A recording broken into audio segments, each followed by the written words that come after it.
2016. It appears that we have a quorum and we're in order, right? Let's take a look at the minutes from the special meeting that we held on February 23rd. I think that was the separate stapled package in the mail that we got out, right? I make a motion we submit as reported.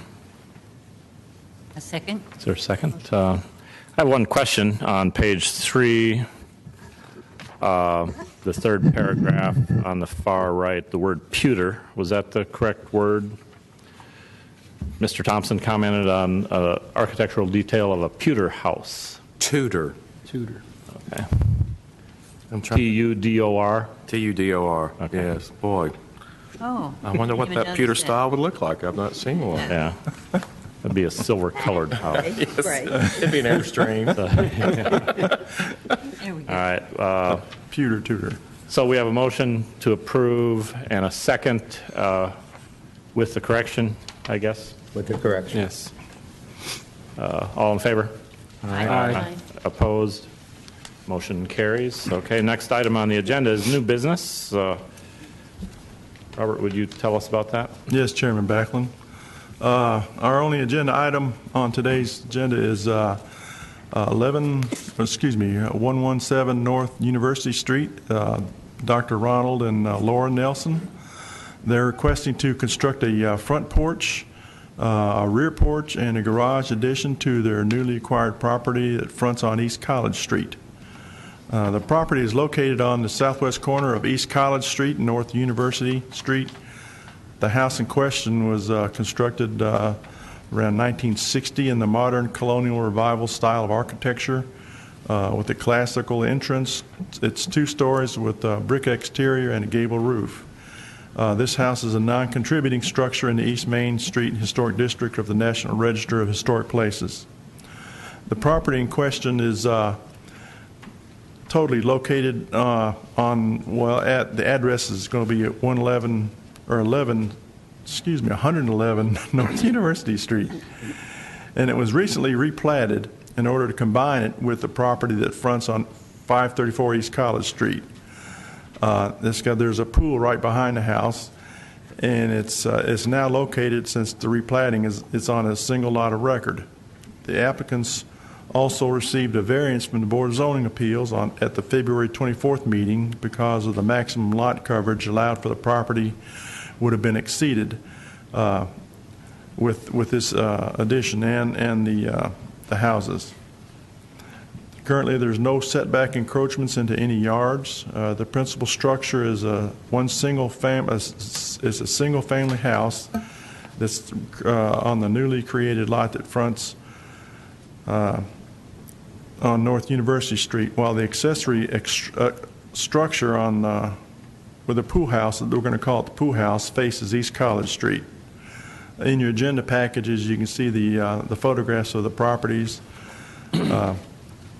The applicants wish to construct, like I said, a front porch on the front of the house and a porch on the rear of the house, and a garage addition to the side of the house, to the pool house that fronts College Street. The drawing depicts the property with the existing structures in your agenda packages. There's also additional photographs of the adjacent properties in the neighborhood, as well as building elevations of the proposed addition. Dr. Nelson and his wife are in attendance at the meeting and will be able to answer any questions you may have, and I will as well.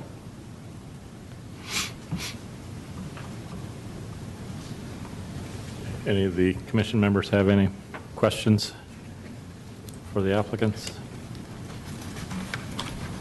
I can scroll through the in your agenda package. I can put it off. We can put it up on the monitor. I'll show briefly. This is the property that we're talking about. It's highlighted with the green outline. The house fronts North University Street, and the house behind with the pool is the house we're talking about.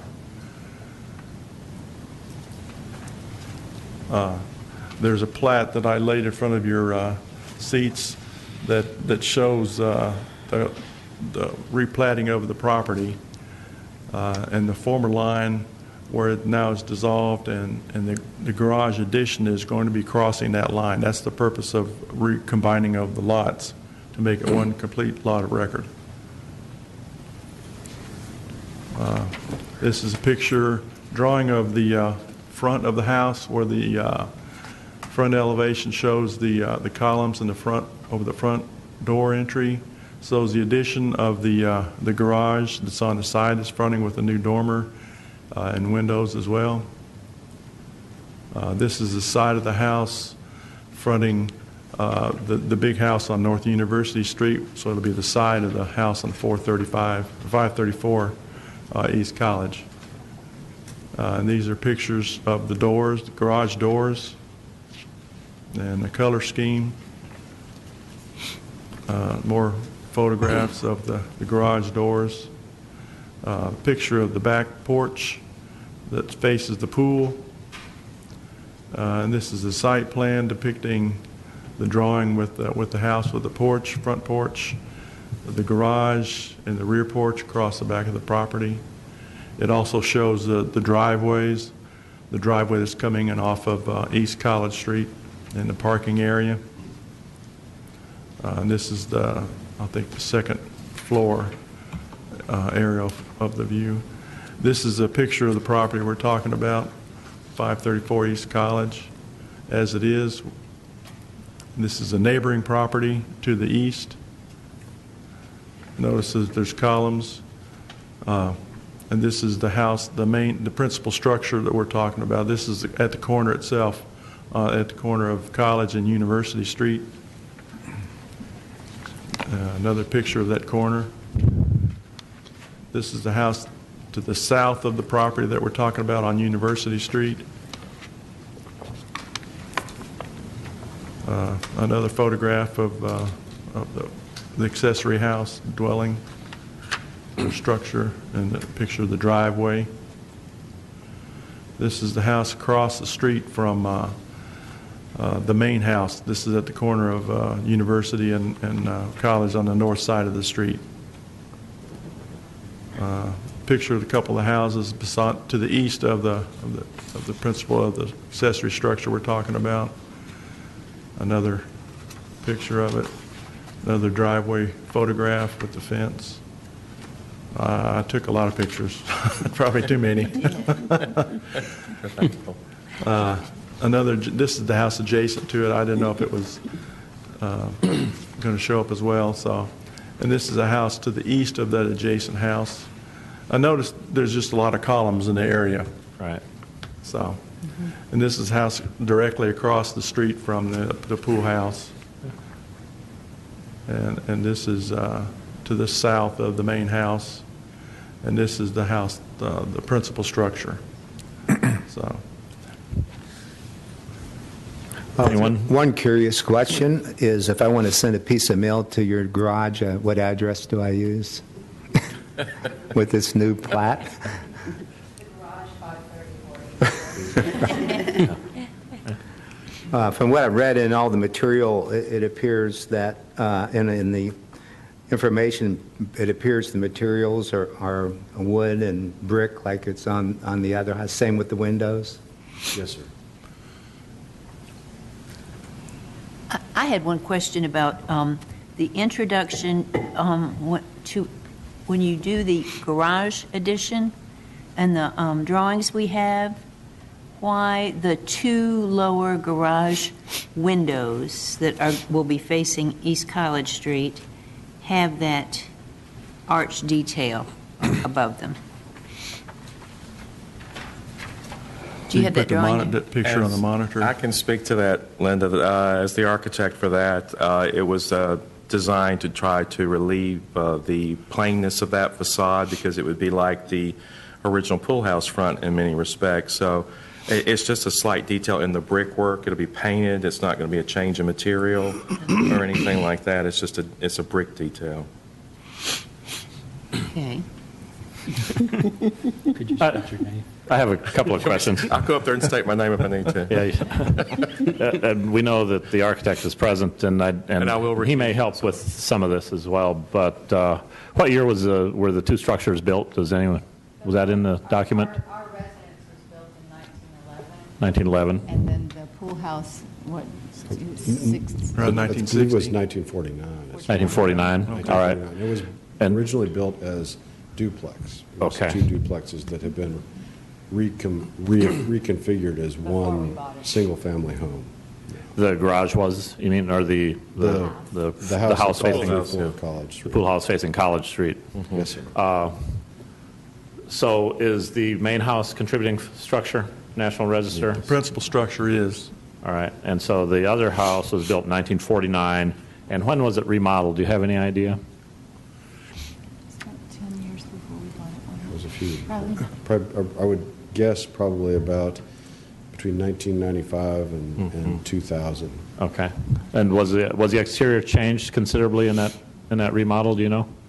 As far as I know, I think the awning was added, but as far as that, I'm not. That's about the only. not Well, there was, I remember there was that. two entrances, and I believe in the early days, I got on the committee in 1999. I think it happened just after that. Okay. Well, the reason I ask is that, we've dealt with some other non-contributing structures in the historic district in at recent meetings. And I think it's important to recognize that this National Register district was created some years ago when many of the structures were not 50 years old. And when we address issues about those structures, if we get around to reevaluating the historic district, many of these non-contributing structures at the time may become contributing. And so if we make drastic changes to them, then that will alter their historic character for another. You start over, for example, with the clock on the 50-year eligibility for National Register. And so I think it's important for us to consider the possibility that we will reevaluate structures that are in the district for future eligibility in the National Register district. And so I know that Jim is quite conscious of what kind of changes are permissible under National Register guidelines, and I just want to ask if the additions and the changes that you're proposing would affect the future eligibility of this structure. I think it's a case-by-case basis, but I think that houses evolve, and we respect that as far as that, but I think it's any of these the front porch could always be removed and you could return it, but Right. National Register properties, I know I lived in one on East Main Street that had large additions to either side and the rear of it, and it remained on the National Register. It wasn't part of a district, but it was an individual nomination. Right. Certainly at this point, we've visited this before, like the Ramseys, I think their house on Park Circle. Park Circle, and they put a porch on the front of it and a garage, I believe, or carport to the left side of it, and I think that house was built in the 70s, and soon it would be eligible. I mean, it'd be 46 years old if it was built in 1970. Right. So it soon would be eligible for the register. So in this respect, this one, at this point, because it hasn't been reevaluated, doesn't meet the criteria, since it's still considered a non-contributing facility. Well, I'm not asking about what it is now. No, I I'm know, asking I about know. the potential. In the future, would it delist it? I don't know that it would. Yeah, okay. I think it's, the reason I ask this is because one of the reasons that we have a historic district is to help retain the character of a historic place, and that is feeling, association. A lot of characteristics go into what makes something historic, and we've all heard that historic districts add to property values, and so therefore, from that point of view, as well as retaining historic character, it's worth considering the changes that we make to ensure that we retain historic character, and that's the reason I bring that up, just for your edification and enjoyment. Yes, no, I understand completely. And we feel that the addition of the front porch is actually going to make the home more in character with the other Yeah. houses on the Look- street, all of which have front porches. Right. Looks a whole lot Except better for than the two. canopy. Yeah. Yeah, so- Yeah. All right, and then the one question about the columns on the drawings, you can't tell if they're square or round. There's, on the floor plan, I believe it shows that they are Okay. square. Is it on that one plan They look drawing? like they're round There's a on the floor drawing. plan that should show that they are square. Okay, okay, I see it. Great. All right, any other comments from anyone? Okay. The windows, did I read that they were wood clad, or wood, or what is the material? I'm not sure what was noted in the package I for the thought it said windows. wood, didn't it say Clad wood? wood. Clad wood. Clad wood. What does that mean? Is it metal clad or is it vinyl clad? If it was going to be clad, it'd probably be aluminum. Yeah. That way. Pre-finished aluminum clad It'd be a window. wood window, but it'd be, the exterior would be clad in aluminum for longevity sake. What's important for us is what the exterior of the cladding is, not the interior.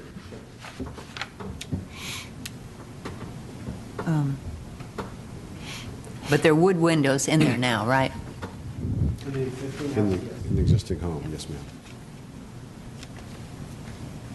So then that raises the question. Yeah, Oh. I was just Yeah, curious. the raises the question of should we approve a clad window or not in the historic district? I think we have in the past. We've done it mistakenly several times. Yes. Well, I believe. think we look at them when they were like detached. We did a detached garage that had a studio above on, oh, I can't think of the people's names, on East Main Street.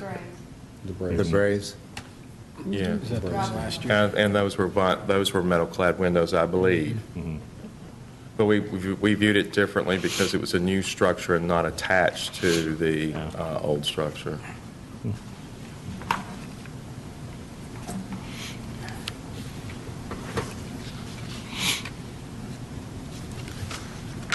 So Do you know when what I the- go out there to take a look at this when they're finally done, will all the windows be the same exterior material?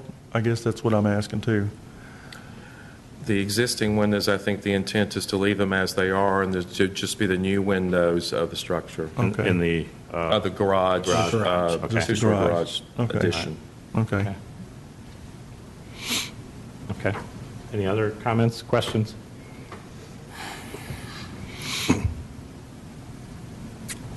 No? Do we have a motion? I'll make a motion, we approve the plans as submitted. Second. We have a motion and a second. Any discussion? Mr. Chairman, I'll recuse myself on this vote. All in favor? Aye. Opposed? The motion carries. We approve your project, and thank you for coming before us and for finding someone who would develop it in such a way that it would fit into the district. Yes. Sir, thank you, Mr. Chairman. We're happy to have you in the neighborhood. I talk to my neighbors all the time, how lucky we are that we have people like you who are, taking ownership and really trying to improve our historic district. And we have a lot of things going on right now, and it's really exciting. Very exciting, and we have wonderful neighbors. We love all of our neighbors. We always talk about, and then there's so-and-so, and then we just have the greatest neighbors. We do, we have a We do. terrific neighborhood. It's great. Well, thank you. Thank you very much. Appreciate it. Thank you. Congratulations. Anything else, Robert? We sent letters out to all property owners and tenants in the historic commission or the zone. In the historic and, district? Yeah, district. in the- uh-huh. And we got a few back that didn't, they weren't deliverable. But by and large, almost all of them got them. And I already got a few phone calls on saying thank you and Yeah. asking Great. questions of what they could do, so. Any, so you sent to residents to the addresses in the district and also to landowners who might live somewhere else? Right. Yeah. Good. And I was telling Brenda before you all got here, she did a great job. There's a lot of information that people received. Good. Good. Thanks, Brenda. I think it's a great thing. And I only have one other thing, Yeah. just to announce that Chairman Backlund will be retiring I've shortly. heard that, yes. And you want to elaborate on that? I'm going to work until April 29th and then go on tour with some rock and roll band or another. The circus. That's good, Jim, joining the circus. Do they know you're going to be with them? Not as a groupie. Well, you never know. And then this week is the conference in Nashville, right? Right. Yes. Tomorrow is the day That's the CLG. certified local governments can Right. get credit for attending the The camp. training. Anyone here able to go to that? I'm not going to be able to go to that. I had planned on going. Or will we lose our jobs if no one goes? If we do, we're in trouble. Goes on our permanent record. Yeah. All right. Anything else? But you're not going to retire from the historic zoning commission, No, are you? no, I'm just going to Okay. sleep in. Yeah, so, all right, motion to adjourn. So moved. Second, someone? Second. We got a Second. motion, 2 motions and 1 second. All in favor? Aye. Motion carries. We're adjourned.